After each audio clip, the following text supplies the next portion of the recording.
नमस्कार. पुरोगामीमध्ये आपलं स्वागत आहे. हे विश्लेषण मोटिवेशन देण्यासाठी नाही, रियालिटी सांगण्यासाठी आहे. महाराष्ट्र म्हणजे फक्त मुंबई पुणे नाही. मराठवाडा, विदर्भ, पश्चिम महाराष्ट्र, कोकण आणि या सगळ्या भागांमध्ये एक गोष्ट अगदी समान आहे. करिअरबद्दलचा गोंधळ. सरकारी नोकरी लागली की आयुष्य सेट, किंवा MBA कर नाही तर व्हॅल्यू नाही, आधी डिग्री पूर्ण कर. हे संवाद मला वाटतं पिढ्यानपिढ्या चालत आले आहेत. आजचा तरुण फक्त नोकरी नाही तर एक प्रकारची मान्यता शोधतोय, आई-वडिलांकडून, समाजाकडून. आणि त्यामुळे करिअरचा निर्णय हा वैयक्तिक राहिलेलाच नाही, तो एक फॅमिली प्रोजेक्ट बनला आहे. आज आपल्याकडे काही सरकारी सर्वेक्षणं आहेत, आंतरराष्ट्रीय मजूर संघटनेचे अहवाल आहेत आणि महाराष्ट्रातील स्किल गॅपवर केलेले काही सखोल अभ्यास आहेत. या सगळ्या रिपोर्ट्सचा आपण म्हणूया किस पाडून आज आपण काही थेट आणि महत्त्वाच्या प्रश्नांना भिडणार आहोत. आणि हे प्रश्न खूप महत्त्वाचे आहेत, कारण आकडेवारी एक गंभीर चित्र दाखवते. म्हणजे बघा, एका बाजूला महाराष्ट्रात उच्च शिक्षण घेणाऱ्या विद्यार्थ्यांची संख्या जवळपास 45.78 लाखांवर पोहोचली आहे. ही एक प्रचंड मोठी टॅलेंट पाईपलाईन आहे. पण मग दुसऱ्या बाजूला आंतरराष्ट्रीय मजूर संघटनेच्या रिपोर्टनुसार पदवीधरांमधील बेरोजगारीचा दर तो चिंताजनक पातळीवर आहे. शिक्षण आणि रोजगार यांच्यात एक मोठी दरी निर्माण झाली आहे, जी आता दुर्लक्ष करून चालणार नाही. बरोबर. म्हणूनच आज आपण भावना बाजूला ठेवून फक्त लॉजिक आणि आकडेवारीच्या आधारे एक करिअर कोड भरवणार आहोत. इथे 3 गोष्टींवर सतत खटले चालू आहेत: डिग्री विरुद्ध स्किल्स, सरकारी नोकरी विरुद्ध खासगी क्षेत्र आणि MBA खराच फायद्याचं आहे का. चला, पहिला खटला सुरू करूया. डिग्री विरुद्ध स्किल्स. कागदाचा तुकडा की खरी कमाई. आपल्यासमोर एक मोठा विरोधाभास उभा आहे. इंडिया स्किल्स रिपोर्ट 2022 म्हणतो की रोजगारक्षम म्हणजे एम्प्लॉयबल तरुणांची सर्वाधिक संख्या महाराष्ट्रात आहे. म्हणजे आपल्या तरुणांमध्ये क्षमता आहे. पण मग आंतरराष्ट्रीय मजूर संघटनेचा म्हणजे ILOचा 2024चा रिपोर्ट एक धक्कादायक गोष्ट सांगतो. तो म्हणतो की भारतातील पदवीधरांमध्ये बेरोजगारीचा दर 29.1% आहे आणि ज्यांना लिहिता वाचता येत नाही त्यांच्यात तो फक्त 3.4% आहे. म्हणजे शिक्षण जितकं जास्त तितकी बेरोजगारीची शक्यता जास्त. हे कसे शक्य आहे? हे आकडे डोकं चक्रावून टाकतात खरे, कारण आपण 2 वेगळ्या गोष्टी एकत्र करत आहोत. एम्प्लॉयबिलिटी म्हणजे रोजगार क्षमता आणि एम्प्लॉयमेंट म्हणजे प्रत्यक्ष रोजगार. यातील फरक समजून घ्यायला हवा. ओके. महाराष्ट्रातील तरुणांमध्ये क्षमता आहे, यात काही शंका नाही. पण ती क्षमता सामान्य आहे. कंपन्यांना आता सामान्य क्षमता नकोय, त्यांना विशिष्ट स्किल्स हवी आहेत.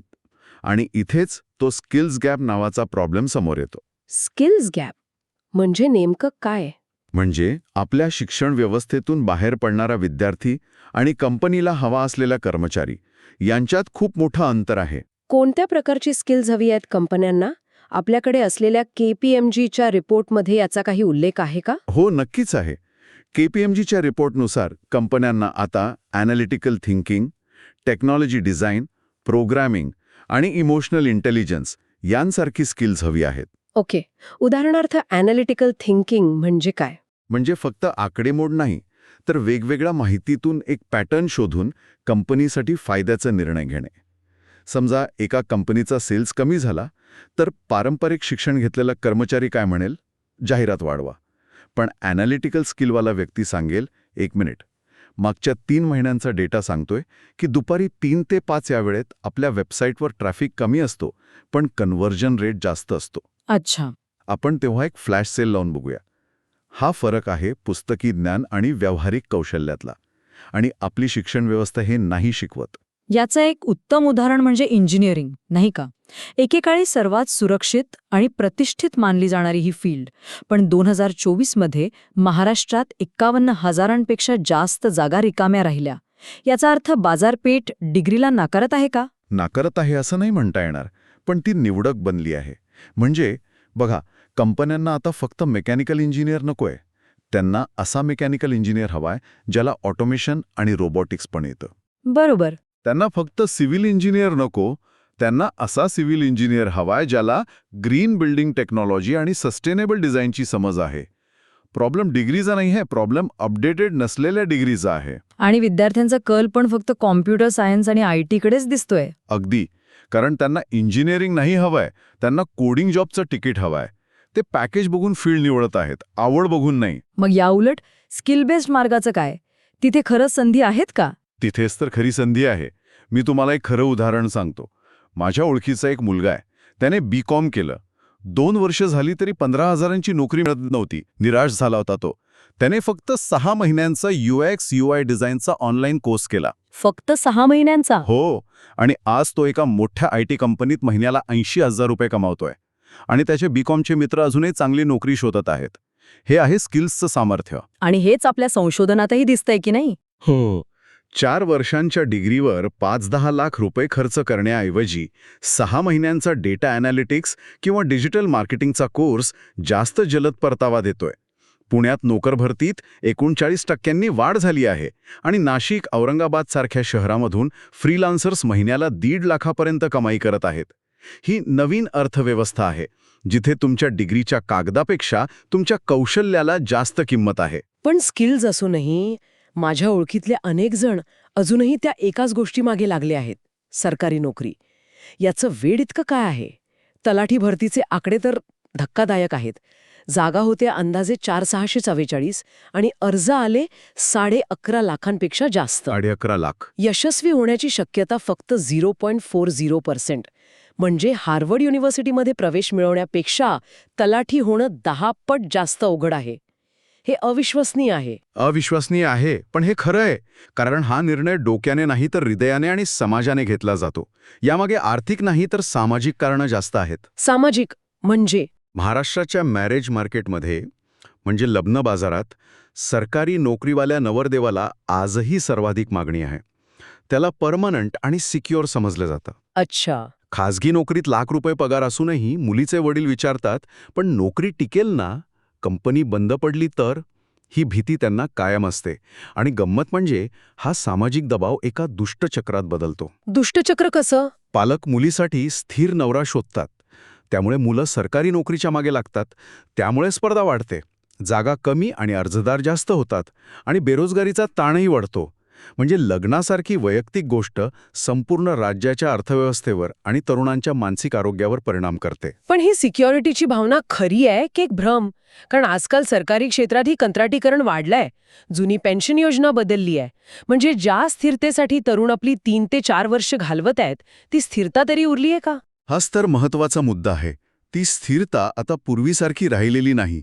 ती एक मानसिक संकल्पना जास्त आहे, वास्तवता कमी.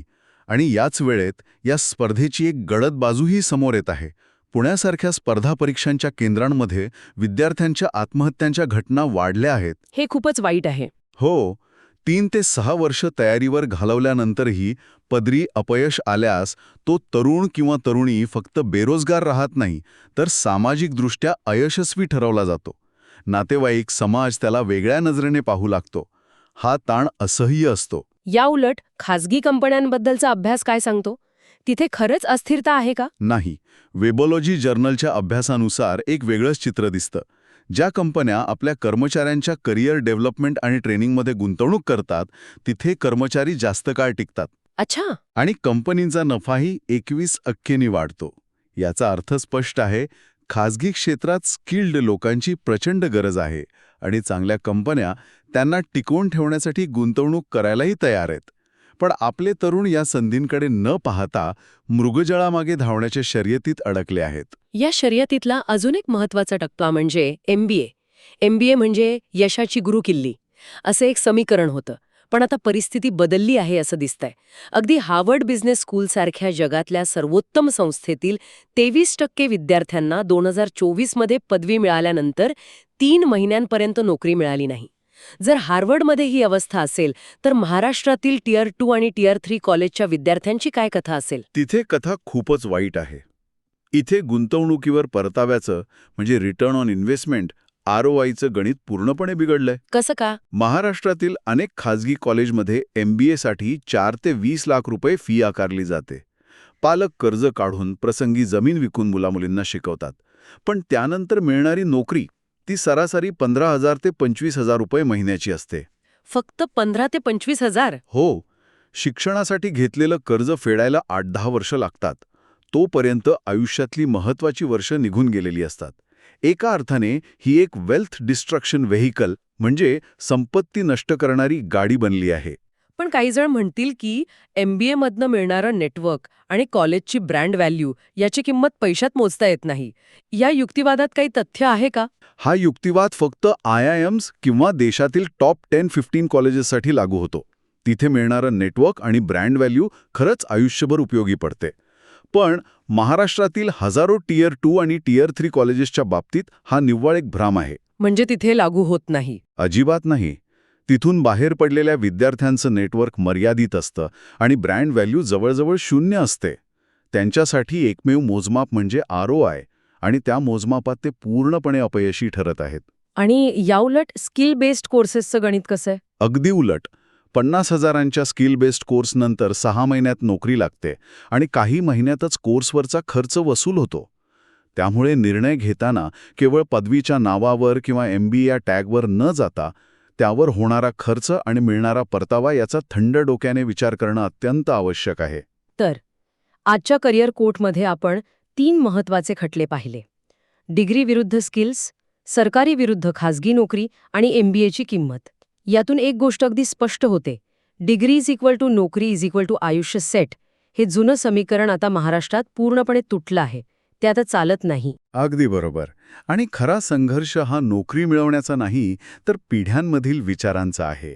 पालक आणि समाज अजूनही 20 वर्षांपूर्वीच्या जगात जगत आहेत, जिथे स्थिरता आणि प्रतिष्ठा याला सर्वाधिक महत्त्व होतं. तर आजची अर्थव्यवस्था स्किल्स आणि अडॅप्टेबिलिटी म्हणजे बदलांशी जुळवून घेण्याची क्षमता मागत आहे. आणि या 2 वेगवेगळ्या विचारांच्या दरीमुळे आपली शिक्षण व्यवस्था पेपर टायगर्स तयार करत आहे. पेपर टायगर्स ही संकल्पना जरा सोप्या भाषेत सांगाल का? नक्कीच. म्हणजे असे वाघ जे दिसायला खूप प्रभावी आहेत, ज्यांच्याकडे 90% गुणांची डिग्री आहे, पण जेव्हा शिकारीची म्हणजे प्रत्यक्ष बाजारात जाऊन काम करण्याची वेळ येते तेव्हा ते पूर्णपणे अयशस्वी ठरतात. ओके. कारण त्यांना पुस्तकी ज्ञान आहे पण व्यावहारिक कौशल्य नाही. ते इंटरव्ह्यूमध्ये आत्मविश्वासाने बोलू शकत नाहीत, टीममध्ये काम करू शकत नाहीत किंवा बदलत्या टेक्नॉलॉजीसोबत स्वतःला अपडेट करू शकत नाहीत. त्यांच्या हातात फक्त कागदाची डिग्री आहे, खरी ताकद नाही. ही चर्चा इथेच संपत नाही.